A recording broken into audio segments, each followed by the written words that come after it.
I am Ferdinand Marcos, and I am the President of the Republic of the Philippines.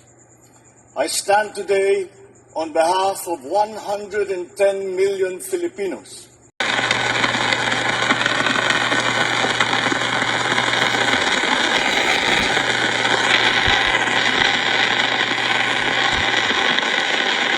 Guys, panoorin nyo, mag-speech yung dating Pangulong Marcos Sr. Panoorin nyo guys. Ikumpara natin sa anak. Grabe no, galing talaga, talino nito. Galing talaga niya, oo. It gives me great pleasure to invite His Excellency Mr.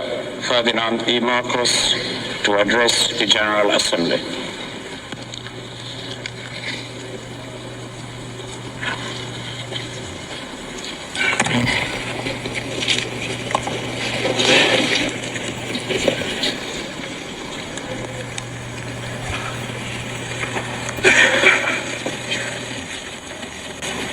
Mr. President, the Secretary General, Mr. Chief of the Cabinet, distinguished delegates of the General Assembly of the United Nations Organization. Allow me, first of all, Mr. President, to extend my congratulations to the General Assembly for its wisdom in having elected you to preside over the deliberations of this 21st session of this Assembly.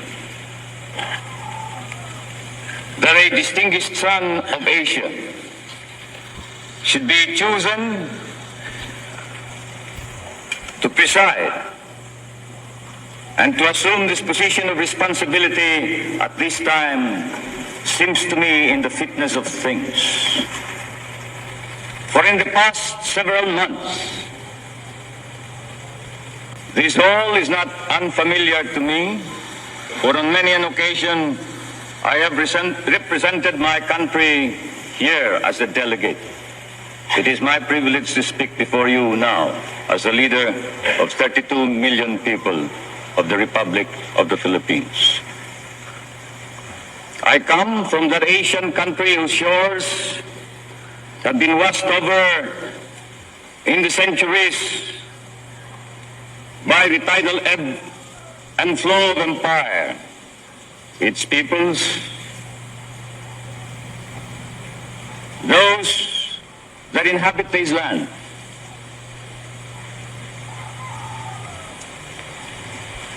come from forebears who with their neighbors shared a cultural inheritance that was enriched by the Arabic, the Hindu, and the Chinese civilization. On these oriental bays, a nation was formed that was ultimately to be influenced from the West, first through Spain, and next through the United States. This was the country, sirs, that in Asia and Africa was the first to mount an anti-colonial revolution in 1896 and in 1898 to declare and proclaim a republic.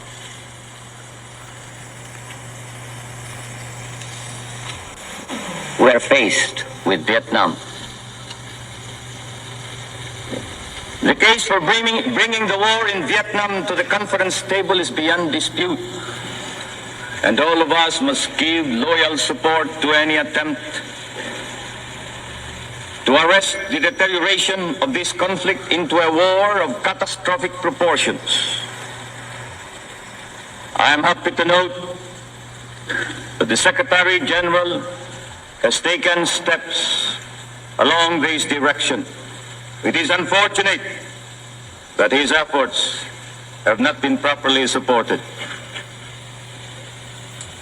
For several months now, since February, several Asian states, my country among them, have attempted to bring about a dialogue between North and South Vietnam. perhaps it's now time to consider what I have suggested before. And that is the possibility of the organization of a political counterpart of the UN-sponsored ICAFE within the framework of the United Nations. This would be an organization that would frankly recognize and accept the diversity of political beliefs in Asia. This would be a political forum wherein the urgent issues like Vietnam would be referred to. There are other forums of this nature in other areas of the world, but unfortunately, up to now, there is no such forum in Asia.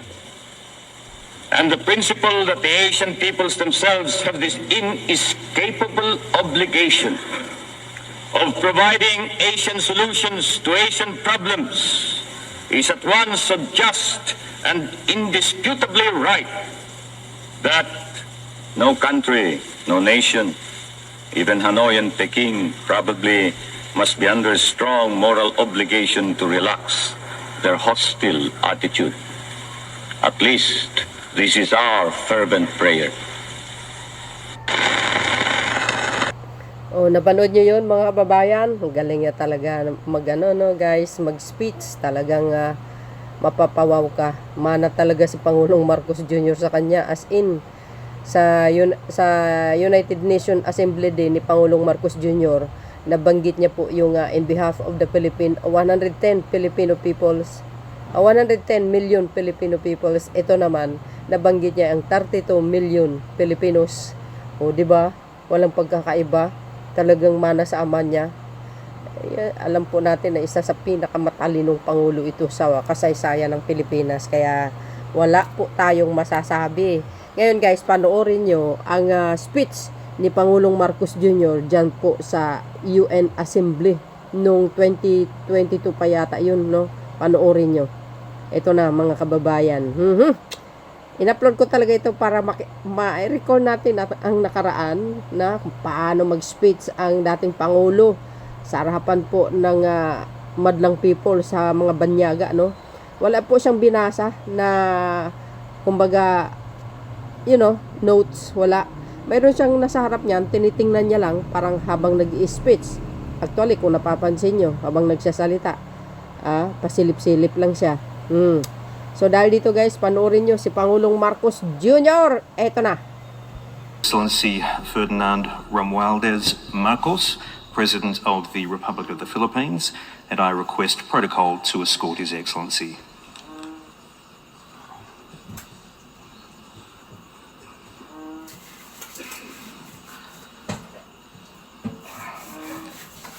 On behalf of the General Assembly, I have the honour to welcome His Excellency Ferdinand Romualdez Marcos, President of the Republic of the Philippines, and to invite him to address the Assembly.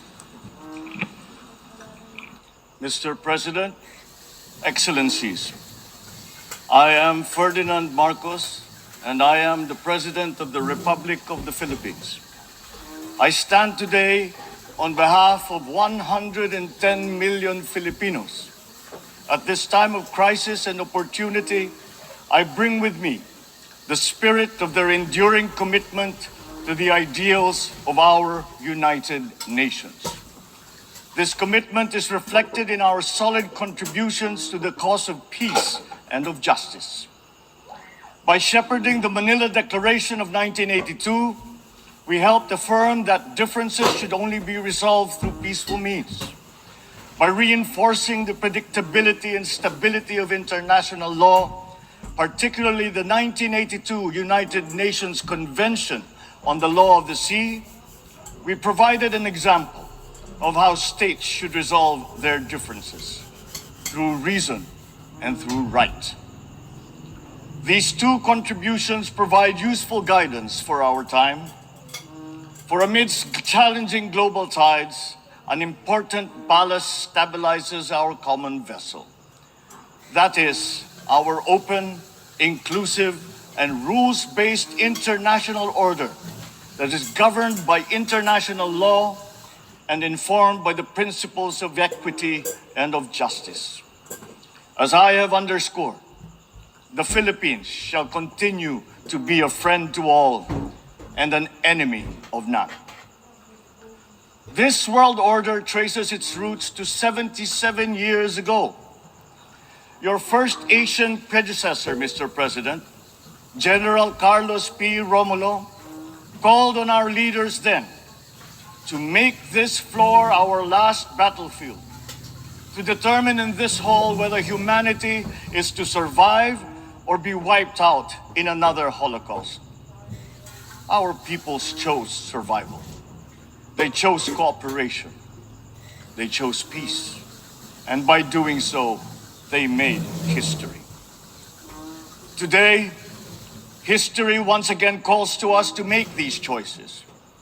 We are confronted by tectonic shifts that will inform the ebb and flow of this coming century. Of these, I see 4 challenges to the continued survival of our global community. First is climate change. The time for talk about if and when has long since passed. It is here. It is now. Climate change is the greatest threat affecting our nations and our peoples. There is no other problem so global in nature that it requires a united effort, one led by the United Nations. The effects of climate change are uneven and reflect an historical injustice. Those who are least responsible suffer the most. The Philippines, for example, is a net carbon sink.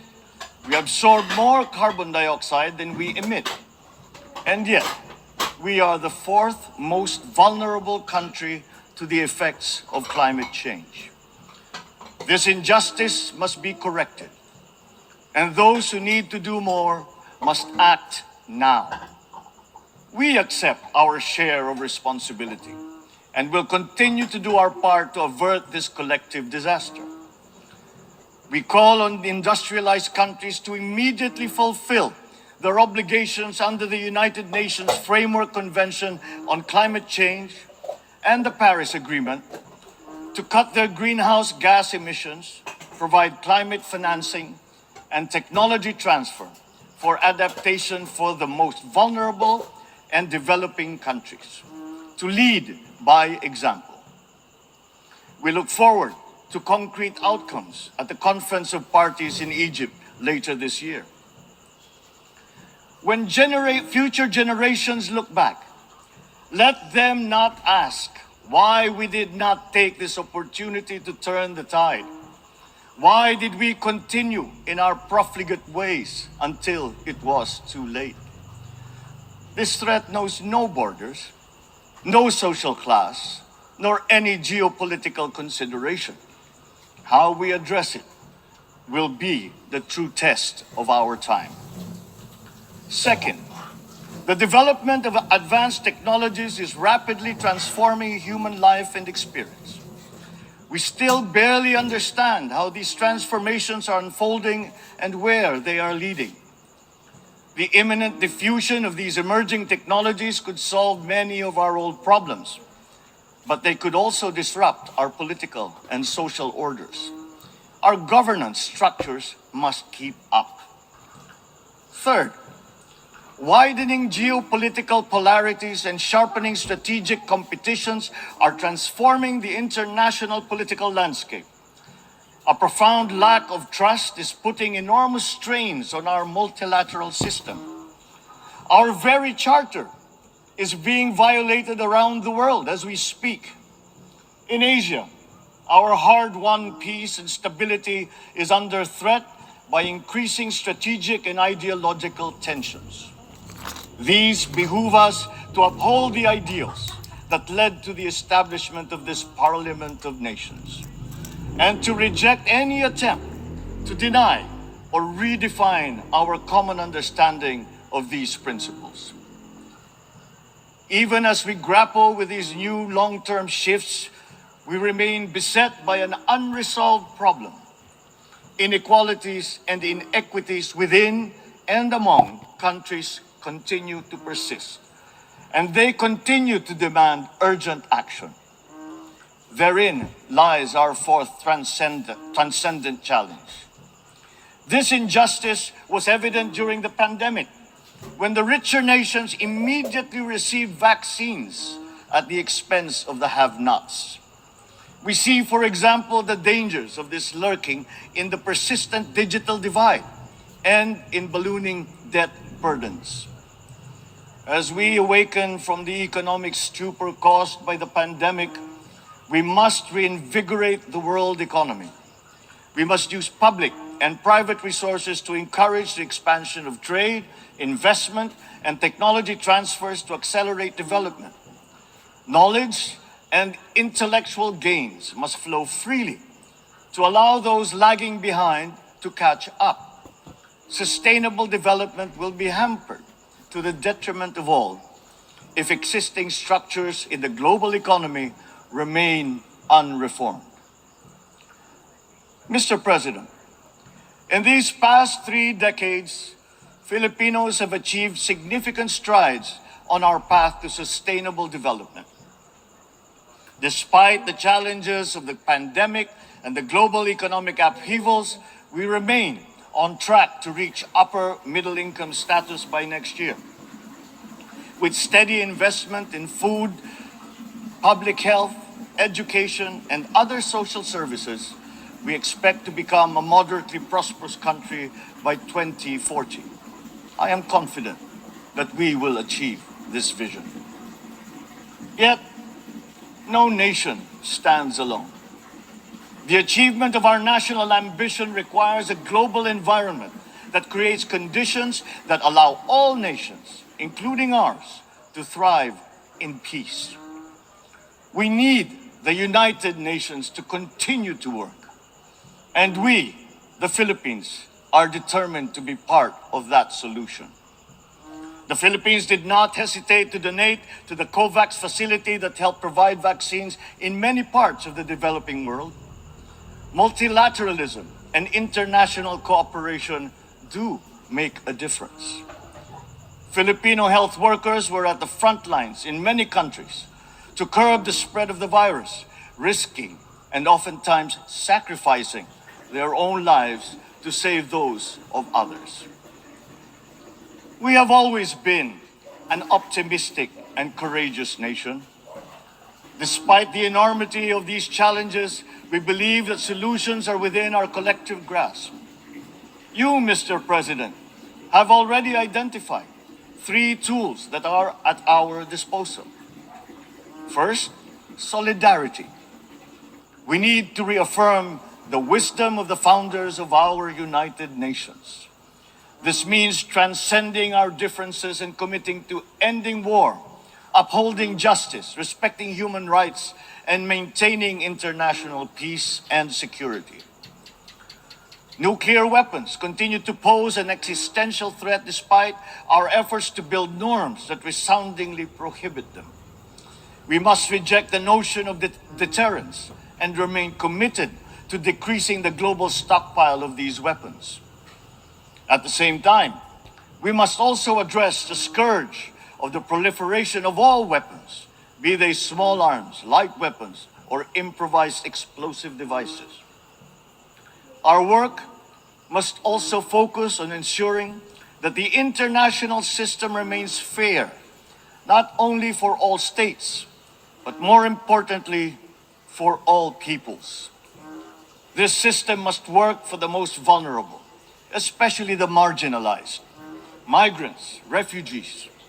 The world has witnessed the enduring contribution of migrants in the fight against this pandemic. We still dream of an end to the disturbing incidents of racism, of Asian hate, of all prejudice. The Philippines United Nations Joint Program on Human Rights is an example of a constructive approach that puts our people, not our politics, at the center of this work. It provides a model for revitalizing the structures that facilitates solidarity between the United Nations and the sovereign duty bearer. Our continued solidarity will also benefit from a reformed and more inclusive Security Council, and an empowered General Assembly that can hold the Council to account. At the same time, the United Nations must forge ahead with its flagship tradition of global peacekeeping. My country's experience in building peace and forging new paths of cooperation can enrich the work of the Security Council, and to this end, I appeal for the valuable support of all UN member states for the Philippines' candidature to the Security Council for the term of 2027 to 2028. Our success in the Bangsamoro Autonomous Region of Muslim Mindanao in the south of the Philippines is a centerpiece of these efforts. The peace that we have forged after many decades of conflict among warring factions and clansmen demonstrates that unity is possible even in the most trying circumstances. Inclusive dialogue involving all stakeholders, including women, the youth, faith leaders, and civil society, conducted with patience and good faith, has produced a credible and solid foundation for self-government that paves the way for lasting peace and sustainable development. We take the same approach in Asia. The Philippines builds partnerships for peace and development through dialogue, including through interfaith and interreligious dialogue, especially through ASEAN. In the face of great diversity, we believe that partnerships form the bridge to unite all of us in promoting peace and stability in the Asia-Pacific region. Our global community is only as strong as we make it. We need to ensure that all nations, especially developing countries, are equipped with the tools they need to navigate the uncharted waters of this century. This requires a transformative development agenda. We therefore welcome the Summit of the Future next year as an opportunity to collectively roll up our sleeves and chart our common path. Second, sustainability. We must seek solutions that preserve our planet.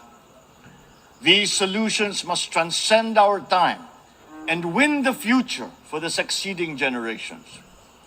We crafted the 2030 Agenda for Sustainable Development as a platform of unity where our societies can build a future that is resilient and that is inclusive, where our people can be healthy, happy, and secure. This requires investment in food security, the fragility of which has been clearly demonstrated by the pandemic and the conflict in Ukraine. We need to take concrete steps towards a modern and resilient agriculture.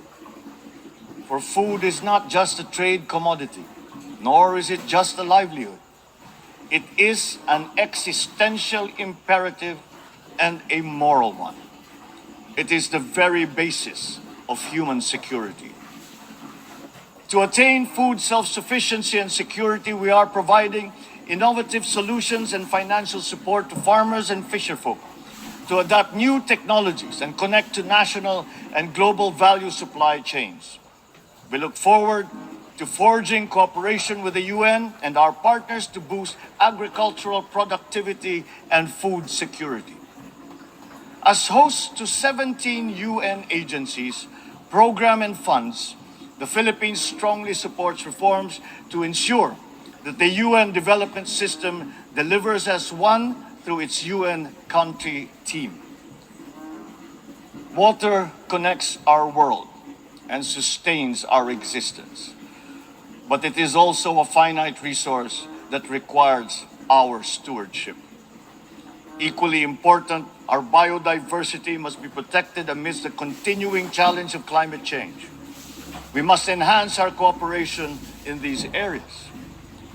But sustainability also requires development policies that go beyond the traditional metrics. We already know that the gross domestic product is an incomplete measure of progress and that vulnerability is multidimensional. Our development agenda must also take into account the interest of all developing nations, including middle-income countries where the majority of the world's poor live. At the same time, sustainability means equipping our people with the tools they need to meet the challenges of the fourth industrial revolution. Investments in education are key, and my administration is prepared to make such investments. The Philippines notes with appreciation the Transforming Education Summit held earlier this week, at which these subjects were taken up. There is perhaps no greater renewable resource than the creativity and innovation of our young. We understand the value of harnessing our people's talents by creating a robust and creative economy. We will continue to work with partners in promoting this at the international level. Finally, science. Knowledge and discovery remain the keys to unlock the potential of our dynamic future. Encouraging our young people's curiosity, honing their skills, and protecting their intellectual properties are important investments. Humankind is pushing back its horizons, both in the digital world and out in our physical universe. Access to these domains is an inalienable right of all nations, as are peaceful uses of all existing and emerging technologies. The Philippines is preparing for the future by laying the governance framework that will allow us to harness the power of renewable energy, develop the capacity to utilize the life sciences, such as medicine and virology, pursue digital solutions towards a more modern economy, and expand our presence in outer space. But we also need to update the global structures that facilitate international cooperation on the peaceful uses of nuclear energy, biology, chemistry, to name but a few. At the same time, we need new structures to govern rapid advances in other areas. We need to start by defining the norms of responsible behavior in cyberspace and outer space, and forming legal rules that will prevent the weaponization of artificial intelligence. The diffusion of cutting-edge technology across the economy is promising, but they could come at a cost. Our development agenda must consider the possible displacement of human labor as a result of advances in automation. We must prepare our economic structures for this. We should start building the necessary supports for those sectors affected. Mr. President, the transcendent challenges of our time are as consequential as those that faced us 77 years ago when we founded this august body.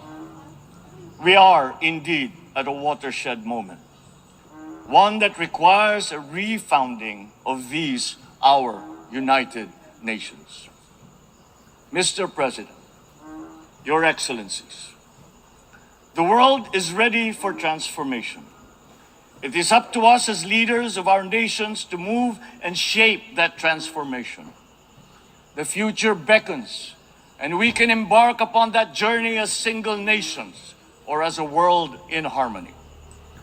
I say, let the challenges of one people be the challenges for all nations. And in that way, the success of one will be a success for us all. The peoples of the world look to their leaders, to us, to make into reality these aspirations for our future. We must not fail them. And if we stand together, we will not fail them. If we stand together, we can only succeed. Let us dream, let us work for those successes for all our nations united. Wow. Thank you and good day. Rinig nyo yung General Assembly speech ng mag-ama. Oh, medyo maiksi lang yung kay dating Pangulong Marcos Sr. 5 minutes yata mas mahigit. And of course ito 21 minutes plus ang speech ng ating mahal na Pangulo nung last September 21, 2022. Oh, 'di ba mga bes? Tingnan nyo kung gaano kagaling ang mag-ama. yung kay dating Pangulong Marcos Sr., hindi ko alam kung anong 19 yun. Wala kasing nakalagay doon. For sure, 1970s yun, mga besa. So, kung sinong nakakaalam, nakapanood, then sabihin nyo yung date at ang taon. So, yun guys, ang aking pinaka-latest updates. See you again on my next upload. Bye-bye-bye, yan babus. God bless Philippines.